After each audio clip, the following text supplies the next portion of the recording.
Assalamualaikum warahmatullahi wabarakatuh. Halo guru hebat, kembali lagi bersama saya Resti Alda Yuliandini, CGP Angkatan 5 Kabupaten Bandung. Hari ini saya akan berbagi tugas aksi nyata mengenai budaya positif di SMA Negeri 1 Cileunyi. Sebelum kita masuk ke dalam materi, saya akan memperkenalkan terlebih dahulu ibu fasilitator saya, yaitu Ibu Dewika Setiawati. Kemudian ada Bapak pendamping guru penggerak saya, ada Bapak Nevi Nurjaman, dan saya sendiri CGP Angkatan 5 Resti Alda Yuliandini. Sebelumnya, apa itu budaya positif? Budaya positif adalah nilai-nilai serta keyakinan dan kebiasaan di sekolah yang berpihak pada murid, agar dapat berkembang menjadi pribadi yang kritis, penuh hormat, dan bertanggung jawab, serta mendukung murid untuk memiliki nilai-nilai sesuai dengan kebajikan universal. Tujuan budaya positif. Tujuan budaya positif membangun budaya positif di sekolah adalah untuk menumbuhkan karakter anak. Misalnya, program kesepakatan kelas dengan tujuan untuk menumbuhkan dan membiasakan anak menjadi mandiri, disiplin, dan bertanggung jawab. Karakter yang diharapkan menjadi manusia ada dan anggota masyarakat untuk mencapai keselamatan dan kebahagiaan yang setinggi-tingginya, baik sebagai manusia maupun sebagai masyarakat. Kemudian manfaat dari budaya positif tersebut adalah terciptanya pendidik yang merdeka, terciptanya anak didik yang merdeka, meningkatnya pengetahuan pendidik, mendidik lebih mudah dalam menilai, kemudian adanya ide-ide dan persepsi yang beragam, serta yang terakhir yaitu terciptanya rasa aman, nyaman, dan menyenangkan di dalam belajar. Berikut adalah dokumentasi mengenai budaya positif di SMA Negeri 1 Cileunyi. Yang pertama ada membuat keyakinan kelas. Yang kedua ada mengatasi masalah dengan segitiga restitusi. Kemudian ada wali kelas melakukan kegiatan sharing bersama murid. Dan ada juga membuat keyakinan kelas. Kemudian ada salat duha sebelum pembelajaran di hari Jumat. Ada juga senam pagi sebelum memulai pembelajaran. Dan diseminasi pada rekan sejawat serta ikut berpartisipasi dalam pelaksanaan demokratis di sekolah. Pada aksi nyata berikut, modul 1.4, saya akan memaparkan kegiatan pemahaman saya terhadap konsep-konsep kunci dalam modul budaya positif, yaitu perubahan paradigma belajar, disiplin positif, motivasi, perilaku manusia, kebutuhan dasar, posisi kontrol restitusi, keyakinan kelas, dan segitiga restitusi, serta pengalaman saya dalam pembelajaran yang saya dapat setelah menerapkan konsep-konsep kunci tersebut di dalam kelas. Terima kasih. Berikut adalah dokumentasi video mengenai diseminasi terhadap rekan sejawat dan melakukan penerapan konsep-konsep kunci di kelas. Akhir kata, wabil taufiq wal hidayah. Assalamualaikum warahmatullahi wabarakatuh.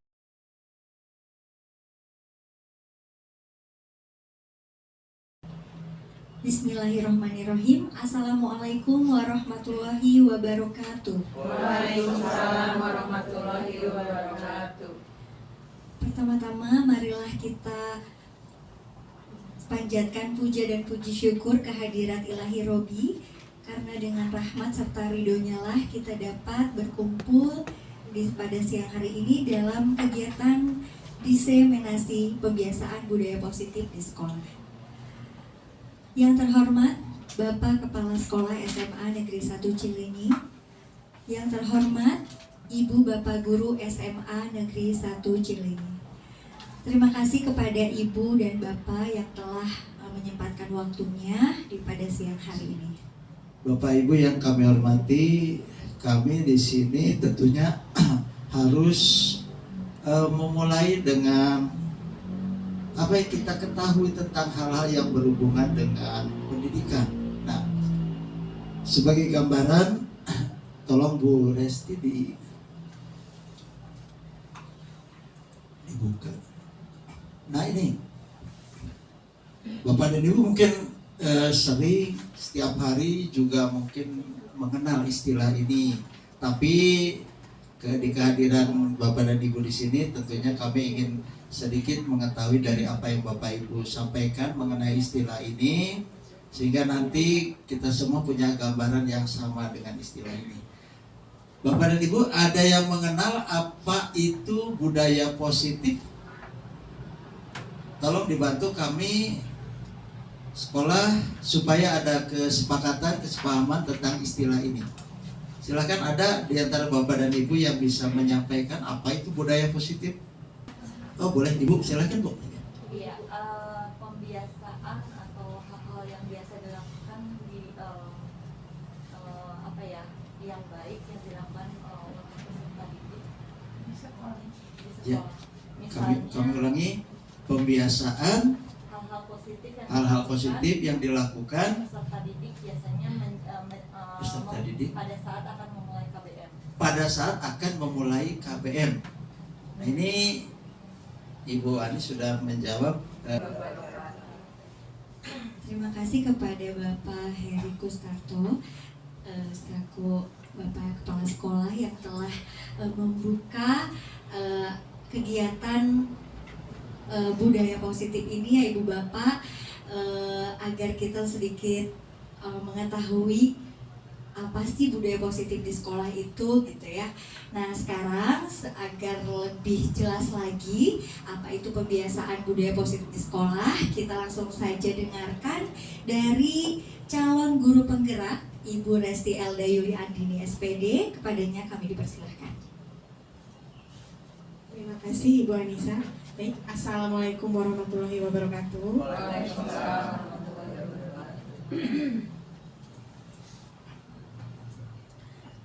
Bapak Ibu, terima kasih saya ucapkan telah meluangkan waktunya untuk kita sama-sama belajar mengenai budaya positif di sekolah. Tadi setelah dibuka oleh Bapak, budaya positif itu betul ya yang dikatakan oleh Bapak. Jadi budaya positif itu adalah ada nilai-nilai, kebiasaan yang dilakukan oleh murid yang akan menjadikan kebiasaan sehari-hari mereka. Yang mungkin tentu saja sudah dikenal oleh kita ya, kebiasaan-kebiasaan mulai dari sebelum belajar, kemudian sedang saat KBM berlangsung, dan sampai di akhir pembelajaran atau di akhir sekolah. Kita langsung aja.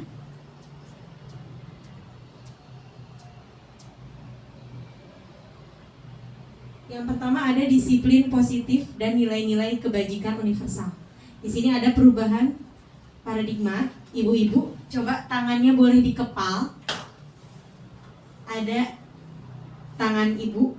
Nah, ada temannya kan? Nah, ada yang di kepal itu di dalamnya ada yang sangat berharga. Bayangkan, ada yang berharga, mau emas berlian boleh, atau mau apapun yang menurut ibu itu berharga. Yang kemudian teman Anda yang sebelahnya, teman ibu bapak, nah silahkan bujuk untuk membukanya. Nah, atau misalkan berbagai cara untuk dapat membuka kepalan tangan tersebut. Bapak boleh sama Pak Ubid? Nah, enggak boleh. Nah, kalau misalnya ibu merasa yakin, itu adalah namanya ilusi kontrol. Ilusi kontrol itu bahwa ilusi guru akan mengontrol murid ketika bapak dan ibu bisa mengontrol siswa, apa yang ada di genggaman siswa bisa dibuka atau tidak. Gimana keyakinannya sama seorang dari guru kepada siswanya. Kalau siswanya percaya sama kita, pasti akan membuka. Nah, dan kebalikannya, kalau siswa itu masih tidak bisa membukanya, berarti tidak percaya kepada guru. Contohnya banyak dalam kehidupan sehari-hari, dari kasus yang sudah terjadi mungkin ada. Apakah kita bisa membuat siswa percaya sama kita atau sebaliknya? Yang kedua ada ilusi bahwa kritik dan membuat orang itu merasa bersalah dapat menguatkan karakter, betul atau tidak kira-kira? Kita bisa mengkritik orang, tapi orang itu menjadi merasa bersalah, tapi bisa menguatkan karakter. Bisa dilakukan ya, karena apa? Sering terjadi oleh kita. Kita bisa mengkritik siswa, "Nak, ini pekerjaannya salah, nggak baik, nggak benar." Nah, tapi itu untuk menguatkan karakter sebenarnya, biar dia bisa mempelajari yang lebih baik lagi. Nah, tapi itu katanya nanti lebih jelas lagi ada. Kemudian ada ilusi bahwa sebuah penguatan positif efektif akan bermanfaat. Itu betul ya. Yang keempat ada ilusi bahwa orang dewasa memiliki hak untuk memaksa. Terkadang kita kepada siswa bisa memaksakan kehendak kita. Dan kita karena seorang guru, ya Bu, itu adalah mindset yang selama ini kita rasakan. Kamu harus seperti ini nak, kamu harus seperti ini. Nah itu biasanya orang dewasa lakukan. Sebenarnya yang terjadi, siapakah sesungguhnya yang memiliki kontrol? Di sini ada stimulus respon dan ada teori kontrol. Kalau stimulus respon itu misalnya kita mencoba mengubah orang agar berpandangan sama dengan kita. Betul nggak? Kita kadang egois kan? Harus sama nih kayak kita. Padahal belum tentu yang kita itu benar. Teori kontrolnya, kita berusaha memahami pandangan orang lain tentang dunia. Ternyata pandangan itu berbeda-beda karena manusia itu berbeda-beda. Yang kedua ada perilaku buruk dilihat sebagai suatu kesalahan. Itu stimulus yang kita lakukan. Tapi sebenarnya semua perilaku itu pasti ada tujuannya. Yang ketiga ada orang lain bisa mengontrol saya. Tapi teorinya hanya Anda yang bisa mengontrol diri Anda. Yang selanjutnya saya bisa mengontrol orang lain. Teori kontrolnya Anda tidak bisa mengontrol orang lain. Kemudian ada pemaksaan, ada pada saat bujukan gagal. Jadi saat kita membujuk siswa dan bujukan itu gagal, akhirnya kita memaksa. Seperti itu kan mindset biasanya.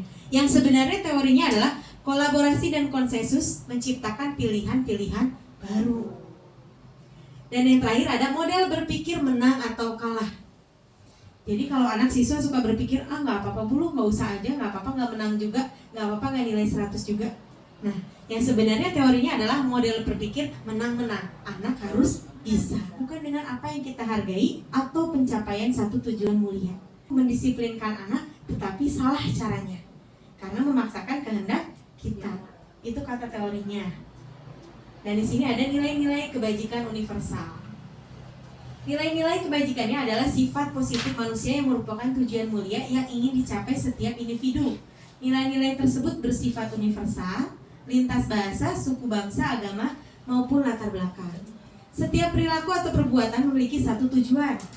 Jadi kalau misalnya anak melakukan sesuatu, itu mereka punya tujuan sebenarnya. Tujuannya apa ya kita tidak tahu. Kadang-kadang suka ada anak yang berbeda dari yang lain. Nah, ternyata mereka itu punya tujuan, ada tujuannya. Kemudian ada dengan mengaitkan dengan nilai-nilai kebajikan yang diyakini seseorang, maka motivasi intrinsiknya akan terbangun, sehingga menggerakkan motivasi dari dalam untuk mendapat tujuan yang mulia diinginkan. Kemudian nilai-nilai kebajikan yang ingin dicapai oleh setiap anak Indonesia kita kenal dengan profil pelajar Pancasila. Yaitu ada apa aja Bu? Beriman bertakwa kepada Tuhan Yang Maha Esa dan berakhlak mulia, mandiri, berpikir bernalar kritis, berkebinekaan global, gotong royong, dan kreatif. Nah, untuk yang kedua adalah teori motivasi hukuman dan penghargaan dan restitusi. Sebelum ini, Ibu pernah nggak kalau di kelas bilang sama anak, ayo yang bisa jawab Ibu kasih ini. Iya, kasih reward, kasih apa? Iya, hadiah. Sebaiknya itu boleh dilakukan atau tidak sih Bu?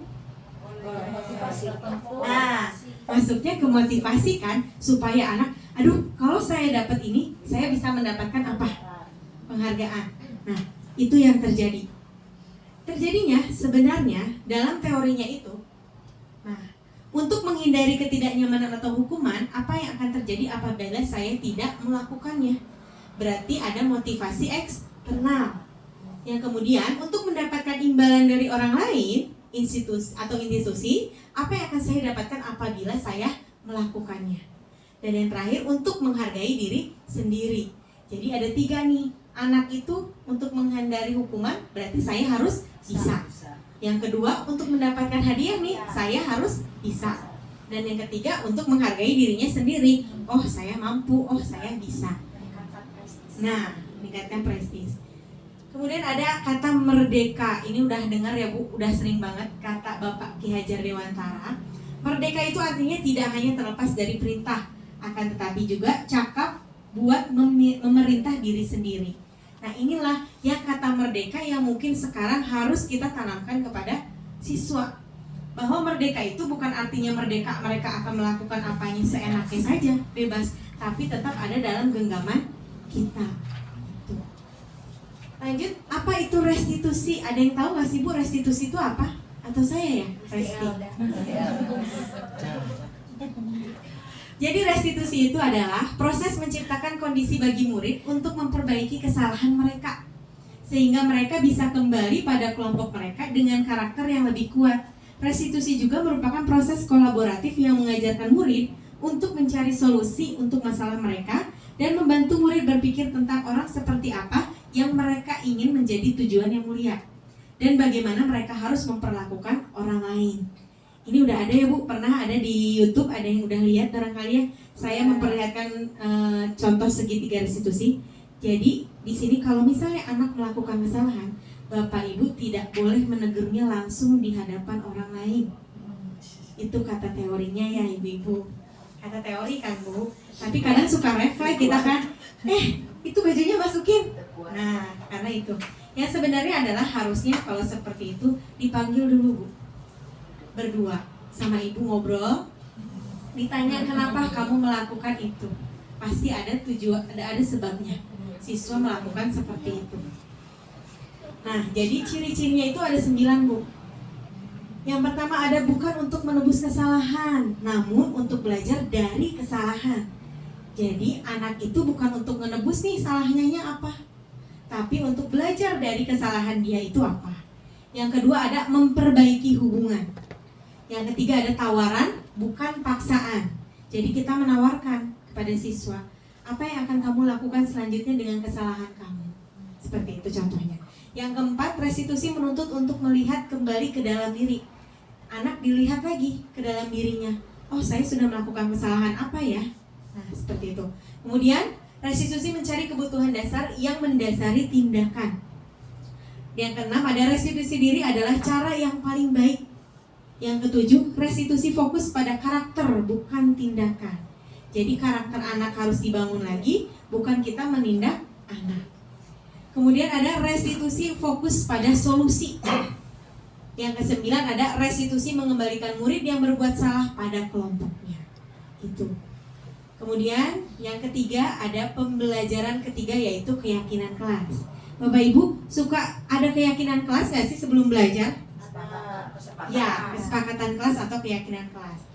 Di sini kita lihat mengapa tidak peraturan saja, mengapa harus keyakinan kelas. Kan biasanya ada peraturan kelas ya, kalau kita zaman dulu. Iya, tata tertib kelas apa yang harus dipenuhi, kalau siswanya gini, hukumannya ini, kayak gitu. Keyakinan kelas itu dibuat mengapa kita memiliki peraturan harus menggunakan helm bila mengendarai kendaraan roda 2. Kenapa Bu?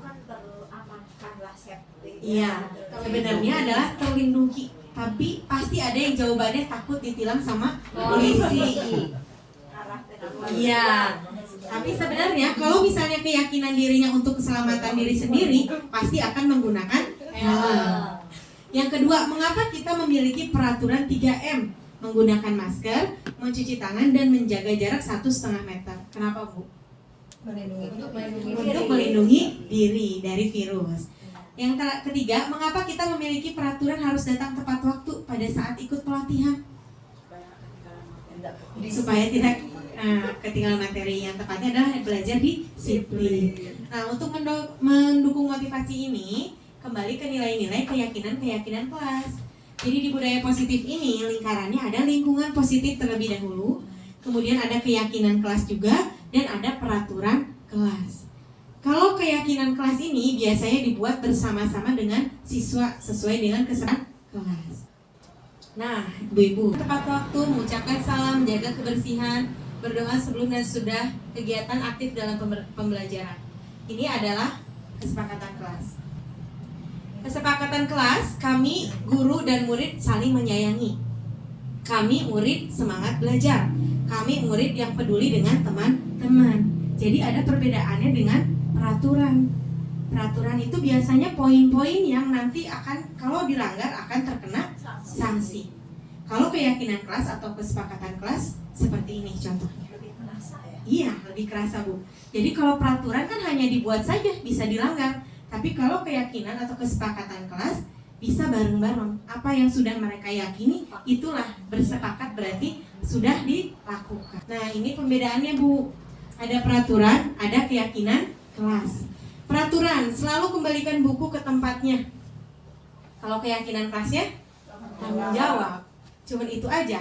Berarti global kan Bu, kalau tanggung jawab. Kalau misalnya kita nulis peraturan berarti banyak banget kan Bu biasanya poin-poinnya. Tapi kalau sudah keyakinan kelas, dengan hanya tanggung jawab, apapun itu yang akan dilakukan berarti akan kepada poin tanggung jawab. Iya, betul. Kalau yang dilarang mengganggu orang lain, menghormati orang lain.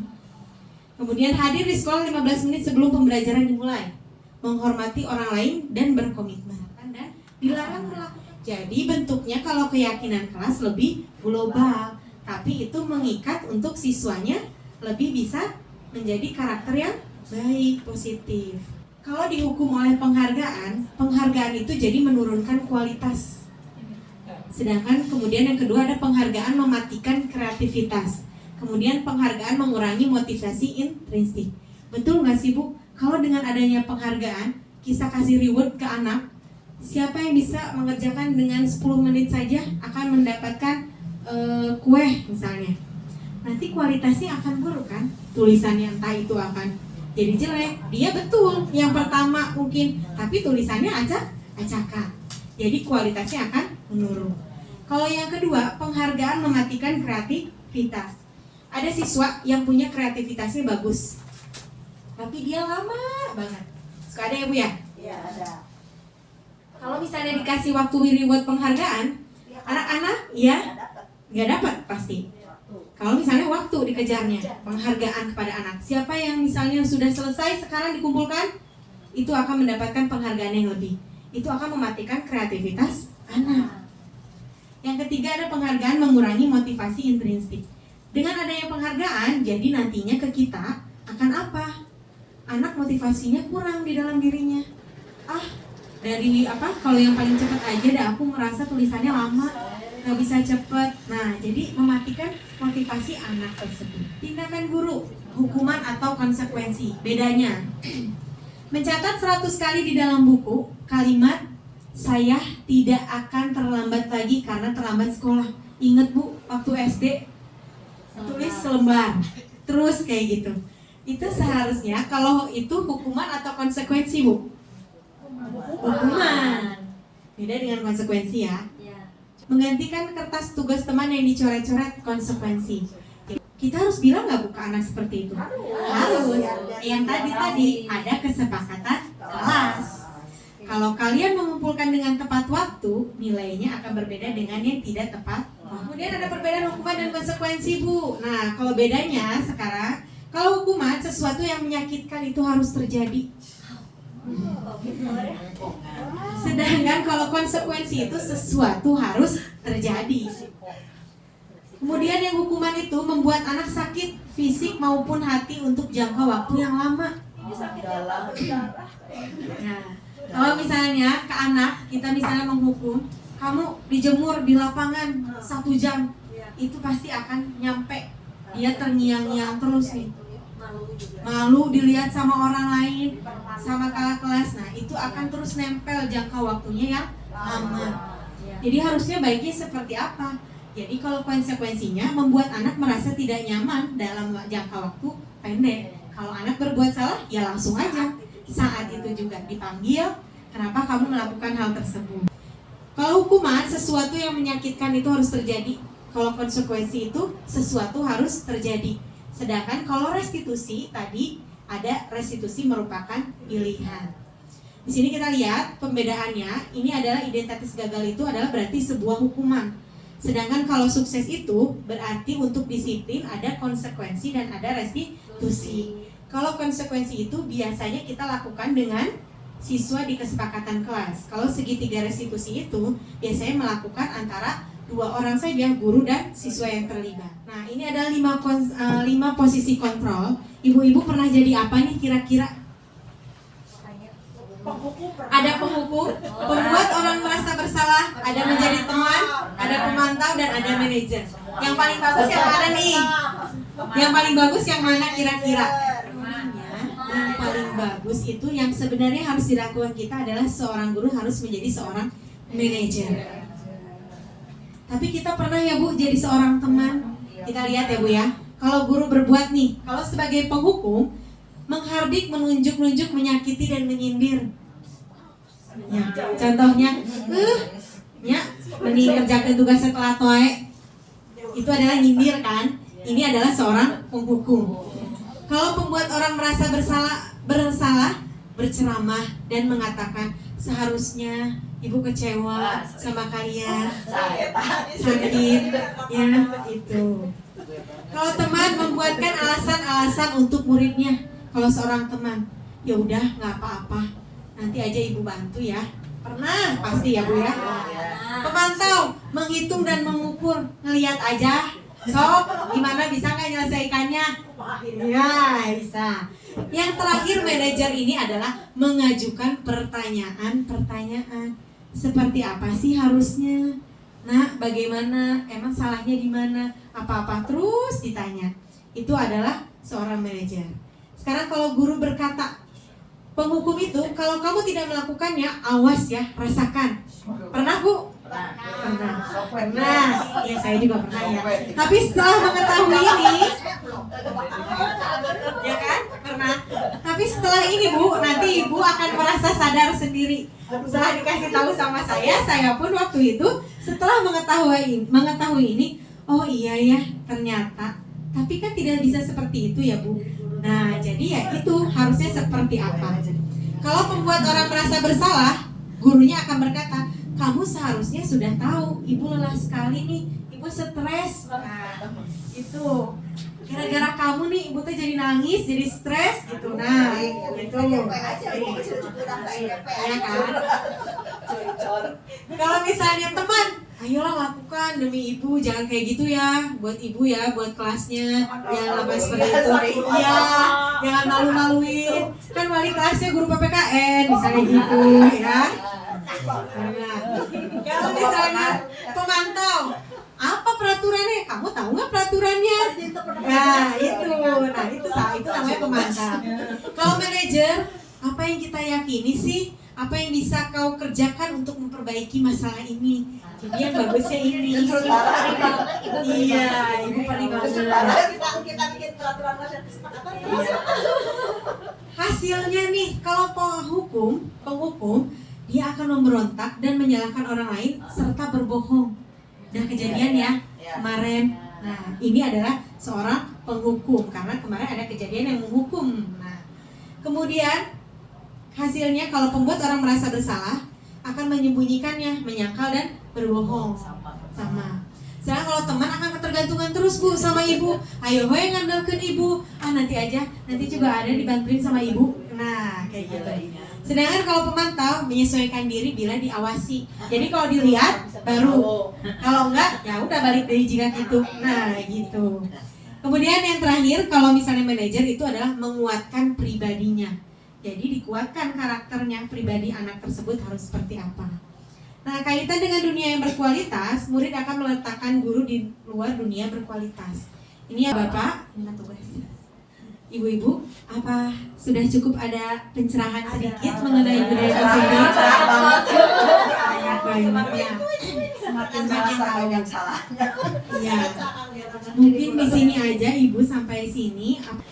Iya, terima kasih kepada narasumber kita Ibu Resti Yuli Andini. Tepuk tangan dulu dong Ibu Bapak ya.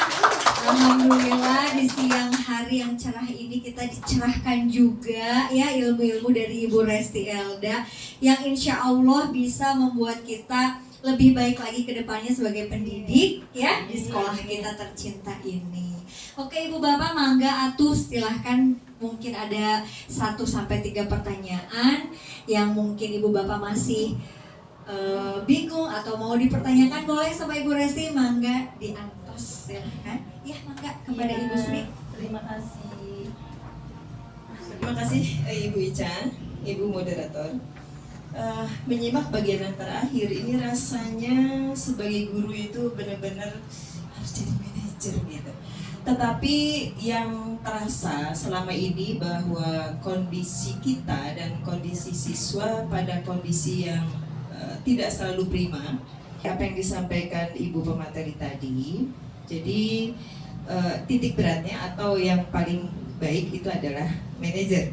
Tapi menurut saya itu kita sebagai pendidik itu sering sekali dituntut untuk menjadi ya tadi dari manajer, pemantau, teman, bahkan membuat siswa kita merasa bersalah atau merasa memiliki masalah sehingga mereka bisa memperbaiki dari apa yang mereka sudah lakukan. Terima kasih, itu saja. Assalamualaikum warahmatullahi wabarakatuh. Pertanyaannya, bagaimana kita sebagai pendidik bila sedang tidak prima untuk melakukan sebagai manajer? Ibu, di sini 5 posisi kontrol ini bisa dilakukan oleh kita. Hanya saja mungkin acuan yang untuk yang baiknya itu ada di posisi manajer. Hanya saja di posisi identitas berhasil dan sukses kontrol dari luar ini ada teman dan sebagai pemantau. Tapi tidak dipungkiri apabila kita tidak prima, berarti kita mungkin sedang merasa, aduh gimana ya, kita panggil aja deh anaknya ya. Coba misalnya kita buat alasan bareng sama anaknya untuk melakukan perbaikannya kalau misalnya melakukan kesalahan dengan temannya. Contohnya untuk membuat orang merasa bersalah. Jadi kitanya ceramah sama anaknya, kamu teh gimana? Ibu kan sudah bilang jangan seperti itu. Coba kamu perbaiki seperti itu. Ibunya lelah, misalnya ibunya sedang ini, kamu coba urus sendiri dengan guru yang bersangkutan atau seperti itu. Itu kadang-kala kita manusiawi ya bukan? Boleh, tidak apa-apa Bu. Tapi untuk seperti itu berarti nanti ke anaknya ada dampaknya Bu. Dampaknya apa? Mereka akan merasa apa? Merasa merendah diri. Oh kita nggak dihargainya sama ibunya, padahal kita ini gini. Misalnya itu. Jadi pasti ada dampak Bu. Dari ke-5 posisi kontrol ini, dampak yang akan paling berasa itu akan ada di dampak yang identitas gagal ini. Ada mengulangi kesalahannya lagi dan ada merasa rendah diri. Kalau ibu menghukumnya, kamu lari 50 keliling lapangan, itu pasti akan mengulangi kesalahan. Cuman lari aja kok, nanti saya pasti ngelakuin lagi kayak gitu, disuruh lari aja, nggak apa-apa lah, bisa. Kadang anak seperti itu kan, kalau memang dihukum, misalnya di luar kelas tidak boleh ikut jam pelajaran, nggak apa-apa lah, enak kok nggak jam pelajaran. Nah itu kan seperti itu. Jadi mungkin dari 5 posisi kontrol ini ya ibu ya, jadi lebih baik ya itu yang manajer tadi Bu. Tapi seberusaha maksimal kita kan manusia ya Bu ya, tetap aja pasti ada pas tidak primanya. Seperti apa? Mungkin dikondisikan saja, cuman ini untuk dia kurikulum yang baru ini, mungkin yang posisi manajer ini adalah posisi manajer yang lebih baik. Tapi kita sama-sama belajar ya Bu, susah. Yang biasanya budayanya seperti ini akan berubah seperti itu. Sama Bu, lagi juga diperbaiki diri untuk menjadi guru yang tidak marah, yang baik-baik sama siswa, yang misalnya kalau ada masalah diajak ngobrol dulu, tapi tetap susah. Kadang ada celetukan-celetukan yang di sini membuat orang merasa bersalah. Kamu mah seharusnya kamu udah tahu kan itu teh nggak boleh, misalnya. Itu akan terjadi seperti itu. Jadi nggak masalah Bu. Hanya saja untuk posisi kontrol yang berhasilnya itu di kategori ada di posisi manajer. Tapi boleh Ibu melakukan ini, hanya saja yang tidak berhasilnya itu ada di identitas penghukum dan pembuat orang merasa bersalah. Itu. Dan sudah bisa? Oke. Ada yang mau menambahkan? Ya, mangga Ibu. Juga mau jadi ini. Mungkin kalau ngelihat ke sini sepertinya dibawa ke manajer anak yang dalam kondisi kenakalannya tuh baik-baik aja gitu, dalam arti yang kayak gimana kan ada kasus gitu ya. Ada kan anak tuh yang kita ekstra gitu, itu harus gimana seperti itu gitu. Mungkin karena selama ini kita kenalnya hukuman ya. Enggak, baik Bu Ebah ya. Termasuk pertanyaan ya Bu ya. Enggak apa ya Bu ya. Makasih Bu. Nah, kata Bu Ebah, nih kalau misalnya ini kan termasuknya kita kan kepada manajer ini untuk anak yang pelanggarannya mungkin ringan ya, untuk tidak berat. Tapi memang kalau saya kemarin melakukan praktek segitiga restitusi, itu lihat pas ngelihat yang orang lain juga itu memangnya pelanggarannya ringan, yang masih dikatakan dengan kondisi yang bisa diajak ngobrol baik-baik. Tapi kalau udah pelanggaran yang beratnya, mungkin itu akan walaupun diajak ngobrol baik-baik, kita akan ambil ke forum, sudah susah, pasti akan larinya ke guru BK. Kalau kita sebagai guru pengajar, kita lebih baiknya kemana dulu Bu? Kalau misalnya ada masalah dengan murid A di kelas yang B, B misalnya. Wali kelas. Nah, betul sekali Bu, ke wali kelas terlebih dahulu. Jangan langsung bilang ke BK dulu, tanganin dulu sama yang lebih intern. Kalau misalnya kita memang belum belum bisa menangani siswa tersebut, nggak ketemu nih, titik temunya nggak ada. Udah diajak ngobrol berdua, tapi titik temunya nggak ada. Anaknya mungkin masih ngeyel. Kita lapor sama wali kelasnya. Nanti wali kelas juga ngobrol lagi berdua pakai segitiga restitusi. Kemudian nanti sama wali kelas masih tetap nggak ketemu jalannya, baru ke BK. Itu. Jadi nanti ada tahapan-tahapannya Bu. Jadi nggak langsung kalau misalnya anak melakukan pelanggaran itu jangan langsung ditindak di situ, tapi diajak ngobrol dulu. Itu alangkah baiknya. Itu untuk apa Bu? Untuk ke psikologis anaknya juga. Kalau ya menjaga nama baik dia akan merasa ya Allah gak dihargai banget ya. Misalnya ini dihukumnya di depan di banyak orang. Nah mereka akan merasa terpojokan. Itu akan terbawa lama Bu ke anak. Mungkin kita sudah dewasa ya udah kita mah udah dewasa ya Bu. Tapi beda sama psikologis anak. Anak itu masih punya rasa nempel apa yang siswa lakukan, apalagi terekam, apalagi umur-umur yang memang mereka masih seperti ini, umur-umur labil, umur-umur mereka masih mengingat apa yang sudah terjadi pada dirinya. Barangkali itu ya Bu Eba. Ada lagi mungkin Bapak mau menambahkan contoh budaya positif yang sudah dilakukan di SMA Negeri 1 Cileunyi. Yang pertama ini ada kesepakatan kelas sebelum memulai belajar. Jadi mereka catat dulu di sticky note yang kemudian ditempel di papan tulis. Nanti kemudian kita bacakan, kemudian dipilih mana kategori-kategorinya. Kemudian ini adalah praktek segitiga restitusi yang anak melakukan pelanggaran ini tidak mengerjakan tugas berkali-kali. Yang ini cuma dipanggil. Akhirnya dia setelah melakukan segitiga restitusi ini dia berubah Bu, alhamdulillah. Jadi anaknya mengerjakan tugas dengan tepat waktu. Belum disuruh ngumpulin dia udah suruh ngumpulin. Ini tahu mungkin Bapak Ibu kelas apa? Iya, tapi alhamdulillah pas minggu besoknya udah diajak ngobrol berdua. Teman-teman yang ngerjain tugas, dia ngobrol sama Tapi alhamdulillah pas minggu depannya anaknya, Bu saya sudah ngumpulin tugas.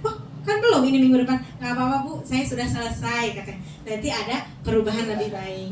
Kemudian yang ini sama, memberikan kesepakatan dan keyakinan kelas. Dan yang ini juga sama, keyakinan kelas ini di berbeda kelas. Jadi kelasnya berbeda-beda. Untuk setiap mata pelajaran PPKN ada keyakinan kelas terhadap selain wali kelas, juga terhadap kelas-kelas lain saat memulai jam pelajaran PPKN.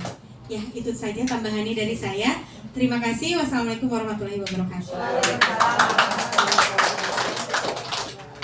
Ya Ibu Bapak, terima kasih atas waktunya telah menghadiri kegiatan pembiasaan budaya positif di sekolah. Mudah-mudahan kita sebagai pendidik di sekolah bisa mengaplikasikannya ya Ibu Bapak setelah kita mendapatkan ilmu baru dari Ibu Resti Elda Yuliani ini. Baik Ibu Bapak, mungkin cukup sekian kegiatan di sore hari ini. Kita mengucapkan alhamdulillah bersama-sama. Alhamdulillah. Terima kasih. Saya cukupkan sampai sini. Wassalamualaikum warahmatullahi wabarakatuh. Waalaikumsalam warahmatullahi wabarakatuh.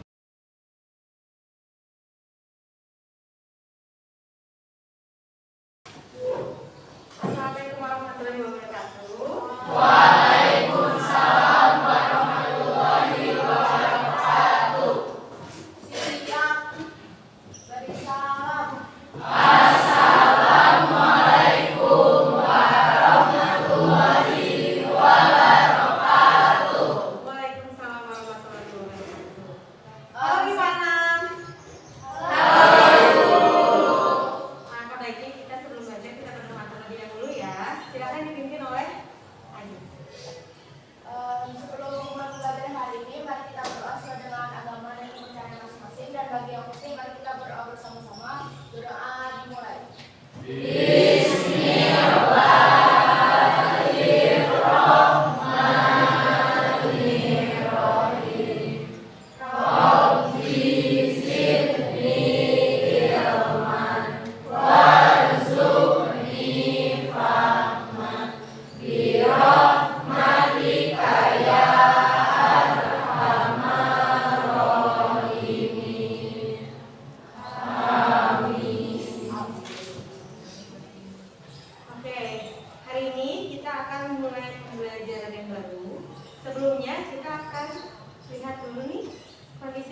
Bilkis, Devi,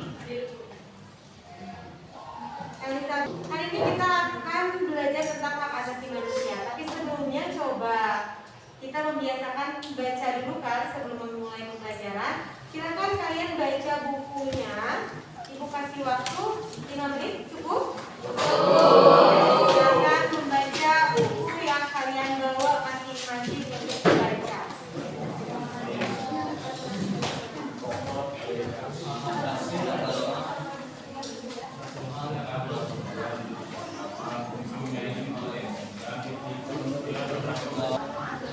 Dan kau baca apa?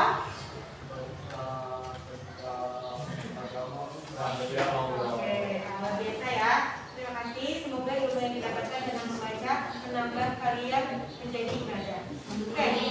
Sebelum kita mulai pembelajaran, Ibu akan bersama-sama dengan kalian membuat keyakinan di kelas 12 IPA 6. Menghargai, bersikap kooperatif. Nah, ini semua adalah keyakinan kelas yang kita buat ya. Dari sini kita lihat keyakinan kelas berarti bahwa kalian yakini kita akan belajar yang sudah kalian tuliskan. Berkomitmen, menghargai orang lain, dan apa lagi? Bertanggung jawab. Oke, kita mulai saja. Materinya yaitu adalah tentang hak asasi manusia. Lihat gambarnya.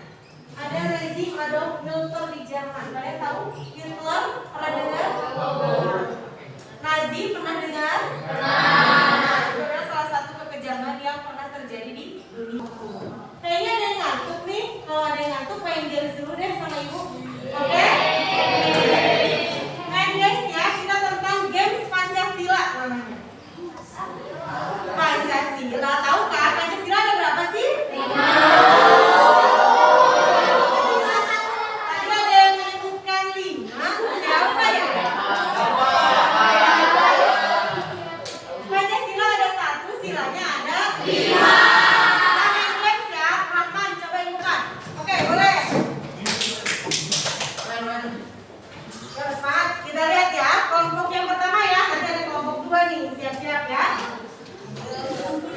Coba ya, gamesnya Pancasila itu kita sebutkan per kata. Pancasila ada 5 sila. Sila ke-1, 2, 3, 4, 5 harus lancar ya. Siap? Kita mulai dari sini dulu ya. Mulai, silakan Pak. Ketuhanan Yang Maha Esa, kemanusiaan yang adil dan beradab, Persatuan Indonesia, kerakyatan yang dipimpin oleh kebijaksanaan dalam perwakilan lima keadilan. Gak apa-apa, semangat ya. Perwakilan suara Indonesia ibu sama Pak Sadian. Iya, gak apa-apa. Berarti gagal ya.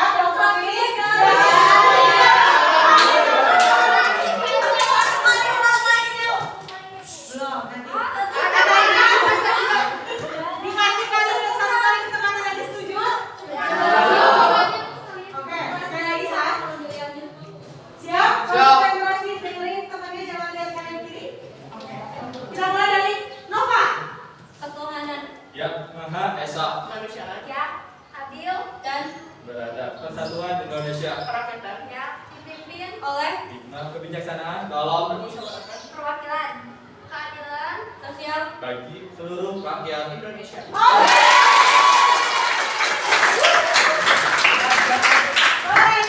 silakan. Siapa yang belum? Lasta, Devi, Elvin, Azmi, Naila juga belum.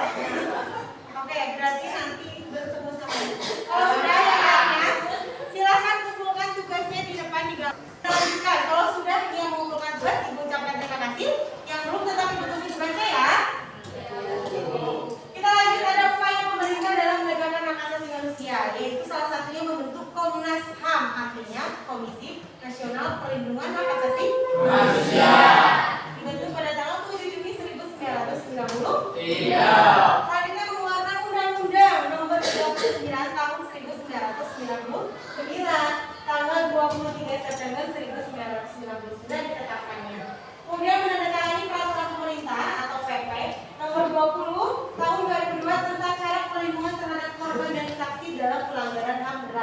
Dan yang terakhir ada pembentukan pengadilan hak asasi manusia. Sampai sini ada yang mau menanya atau belum? Oke, silakan Widi, boleh apa? Boleh berdiri. Sebelumnya, perkenalkan nama saya Widianti Putri dari absen 34. Nah, jadi gini Bu, aku tuh kan pernah baca ya tentang suatu artikel di mana negara komunis itu kan sangat ketat ya terhadap warganya. Contohnya tuh di Cina. Di Cina tuh ada sebuah peraturan yang namanya social credit, di mana ketika masyarakat yang melakukan kebaikan atau menaati peraturan, dia social creditnya naik. Sedangkan kalau melakukan kejahatan, social creditnya itu turun. Nah, ini tuh bisa berdampak positif, bisa berdampak negatif juga. Menurut Ibu, ini tuh termasuk pelanggaran HAM bukan sih? Soalnya kan kita tahu kalau seperti itu tuh udah termasuk melanggar privasi seseorang. Terima kasih. Oke, terima kasih untuk ini pertanyaan dulu. Saya kepada dulu. Kira-kira dari pertanyaan Widi ada yang mau menjawab? Oh iya, boleh Widi mau jawab? Oke, boleh silakan kalau mau ke belakang. Yang lainnya ada yang mau menjawab? Belum tahu ya? Oke, coba Ibu jawab ya. Dan Widi pertanyaannya yang tadi itu, kalau di Cina itu sistem pemerintahan atau demokrasinya menggunakan apa sih? Ada yang tahu nggak? Iya, paham komunisme. Artinya di mana harus tunduk pada pemerintah. Di mana katanya yang ada sosial kredit. Kalau melakukan pelanggaran, sosial kreditnya akan turun. Sedangkan kalau melakukan tindakan yang baik akan naik. Seperti itu. Karena itu sudah kesepakatan negaranya, jadi mau tidak mau warga negaranya harus menaati peraturan. Karena itu sudah konsekuensinya tinggal di negara Cina yang menganut paham komunisme. Jadi menurut Ibu itu bukan termasuk pelanggaran hak asasi manusia. Walaupun kalau kata Ibu itu agak sedikit melanggar ya. Karena apa? Karena kan punya hak privasi. Kita punya hak untuk hidupnya. Nah, di mana kalau di Cina ya memang harus ikut aturan dari pemerintahnya. Tidak bisa kamu misalnya seperti Indonesia HAM-nya sangat dijunjung tinggi. Kemudian ada contoh lagi dari negara komunisme, ada Korea Utara. Di sana semuanya sama bentuk rambutnya, pakaiannya harus sama karena apa? Tunduk pada pemerintah. Nah, seperti itu jadi ya contohnya. Ini pertanyaannya sudah terjawab? Terima kasih banyak. Sama-sama. Selanjutnya ada yang mau bertanya atau kita mau lanjut ke materinya? Oke, baik, kita lanjutkan materinya. Ini kira-kira apa ya? Potongan harga. Betul sekali. Selanjutnya, penegakan hak asasi manusia. Kita lihat di sini ada peran masyarakatnya. Yang pertama ada ikut mensosialisasikan Undang-Undang Nomor 39 Tahun 1999 lewat pertemuan remaja, Karang Taruna, atau PKK. Kemudian ada keberanian untuk menyampaikan laporan terhadap pelanggaran HAM. Jadi kalau kalian di sekolah ada terjadi pelanggaran HAM, kamu harus berani melaporkannya. Pertama kalau di sekolah melakukan pelanggaran HAM, siapa sih melaporkannya? Kepada wali kelas atau guru dulu yang kamu harus laporkan. Kemudian nanti kita proses seperti apa terjadinya. Oke, selanjutnya ada keberanian untuk menjadi saksi terhadap kasus pelanggaran hak asasi manusia. Kalian tahu dengan saksi? Saksi itu adalah kunci di mana kalau misalnya terjadi pelanggaran HAM harus berkata jujur. Karena disumpah ya, kalau di pengadilan menjadi saksi, kamu akan disumpah untuk tidak boleh berkata bohong. Kemudian selanjutnya di lingkungan keluarga ini contoh untuk menegakkan hak asasi manusia. Yang pertama ada menghormati dan menyayangi kakak. Kemudian ada apa lagi? Siapa yang mau coba? Yang kedua, kira-kira kalau di lingkungan keluarga menegakkan HAM-nya apa ya? Tidak pilih kasih. Oke, Elizabeth silakan. Tidak pilih kasih. Tidak pilih kasih. Terus ada apa lagi? Yang mau? Barangkali mau? Oh, Hajar silakan. Memberikan bekal sesuai dengan kebutuhan. Memberikan bekal sesuai kebutuhan. Boleh. Terus ada apa lagi? Di lingkungan rumah? Tidak membeda-bedakan. Terus sekali lagi. Oke, selanjutnya ada di lingkungan sekolah. Kalau lingkungan sekolah itu tidak memberikan kehendak kepada guru atau teman. Selanjutnya penegakannya apa lagi yang kira-kira? Tidak membuli. Betul sekali. Ada apa lagi? Tidak melakukan kekerasan pada siswa lain. Tidak melakukan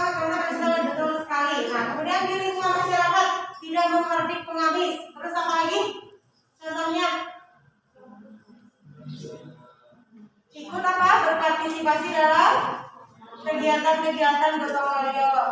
Kalau di lingkungan bangsa dan negara, contohnya ada memahami dan menaati setiap instrumen hak yang berlaku. Seperti itu ya.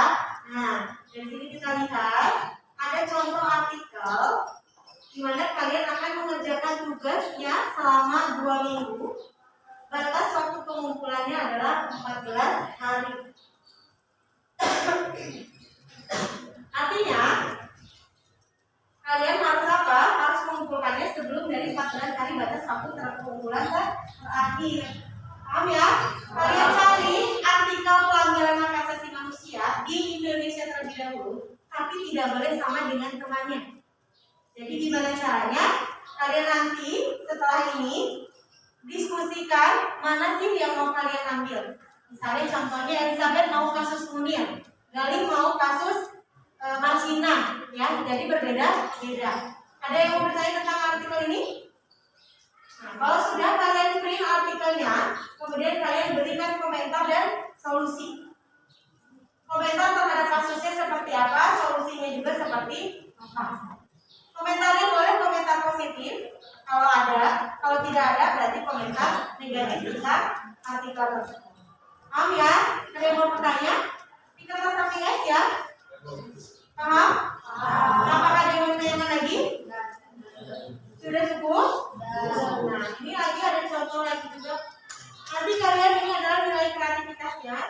Jadi kalian hias nilai keterampilan kalian, kemudian kalian nanti dikumpulkannya 2 minggu dari sekarang. Paham ya? Konsekuensi untuk yang telah mengumpulkan tugas atau tidak mengerjakan apa ya kira-kira? Ibu itu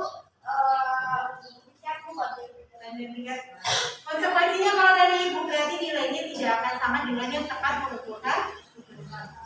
Paham? Bisa ya? Gue harap kalian sesuai dengan keyakinan kelasnya yang sedang kalian buat di sini, berkomitmen, tanggung jawab, kemudian jujur dan keselamatan, kemudian ada apa lagi? Saling menghargai. Itu adalah kesepakatan keyakinan kelas yang kalian buat, jadi harus sesuai dengan tugas yang akan kalian kerjakan. Tugasnya boleh berupa artikel, boleh berupa membuat poster juga. Jadi kalian mau pilih apa kira-kira, itu silakan kalian kerjakan. Sudah cukup ya sampai di sini?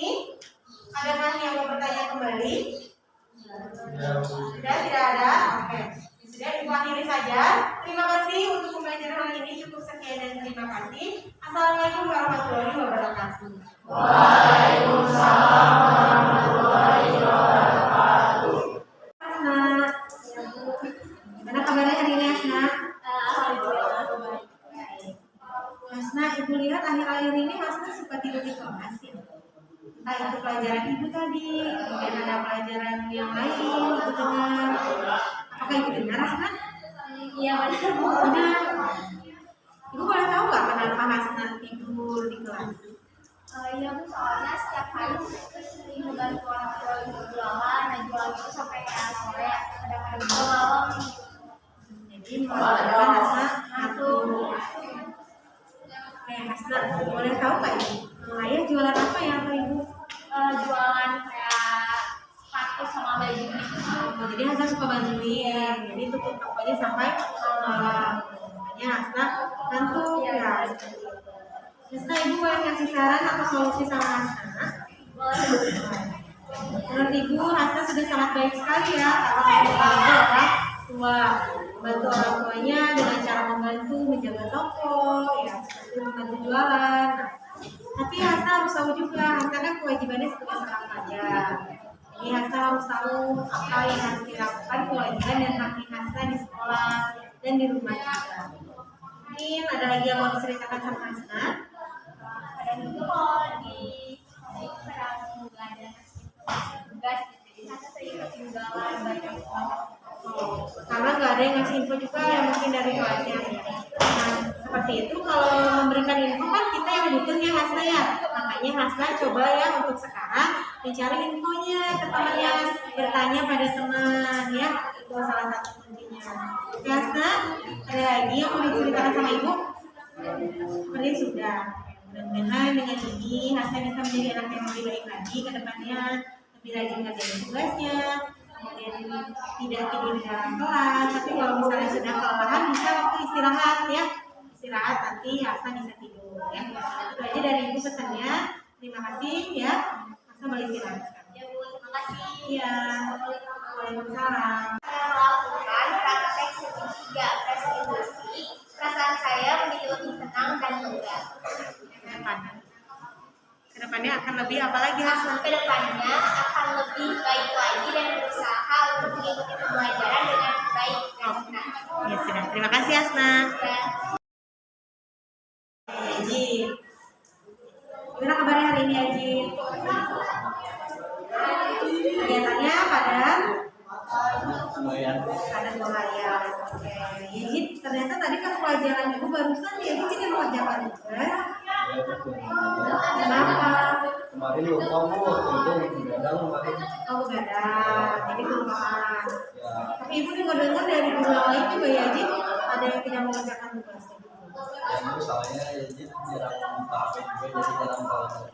Jarang buka HP, jarang tahu tugasnya. Terus apa lagi yang Haji mau ceritakan sama ibu mengenai ibu mengerjakan tugas? Apakah ada keluhan-keluhan yang lainnya? Nggak ada. Jarang buka HP, jadi jarang tahu kalau misalkan ada tugas. Jarang buka HP kalau misalkan ada Terus tugas. jarang nanya juga ke teman. Jarang nanya kenapa ya Haji jarang nanya sama teman sih? Nggak tahu kurang berinteraksi aja sama teman. Kurang berinteraksi. Di kelas ada masalah? Enggak sih, paling nggak ya gitu, paling gitu di rumah aja. Di banyak kelas. Jarang sama teman. Yang teman-teman kelas tapi nggak ada masalah kan sama temannya? Nggak ada sih. Nggak ada. Terus apa lagi keluhannya? Udah paling gitu aja. Nah itu aja. Kedepannya ya Haji akan seperti apa?